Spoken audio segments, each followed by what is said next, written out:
मुंब्रा येथे मराठी भाषेच्या मुद्द्यावरून मोठा वाद उफाळून आलाय। फळ घेण्यासाठी गेलेल्या एका मराठी तरुणाला फळ विक्रेत्यासह जमावानं मराठी न बोलण्यावरून धमकावलं आणि धक्काबुक्की करत शिवीगाळ केली। या घटनेचा व्हिडिओ सोशल मीडियावर व्हायरल झाला होता।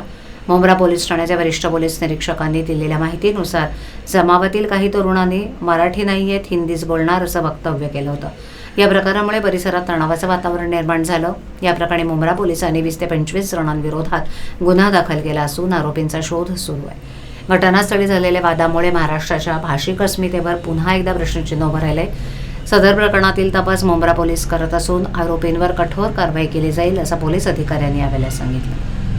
2/1/2025 रोजी सुमारे 15:30 वाजण्याच्या सुमारास मुंब्रा येथील आयडियल मार्केट या ठिकाणी एक मराठी युवक आणि फळ विक्रेता यांच्यामध्ये फळ विकत घेण्याच्या कारणावरून तसंच मराठी हिंदी भाषेत बोलण्याच्या कारणावरून त्यांच्यामध्ये हुज्जत झाली होती आणि त्या संदर्भामध्ये कारवाई होण्यासाठी 20 ते 25 लोक मुंब्रा पोलीस स्टेशन येथे जमले होते। त्यांनी माननीय पोलीस आयुक्त ठाणे शहर यांच्या मनाई आदेशाचा भंग केला म्हणून त्यांच्या विरुद्ध मुंब्रा पोलीस स्टेशन येथे गुन्हा रजिस्ट्रेशन क्रमांक 12/2025 कलम 37(3)(135) महाराष्ट्र पोलीस कायदा अन्वये कारवाई करण्यात आलेली आहे। गुन्हा दाखल करण्यात आलेला आहे आणि सदर ठिकाणी सध्या परिस्थिती अतिशय शांत आहे।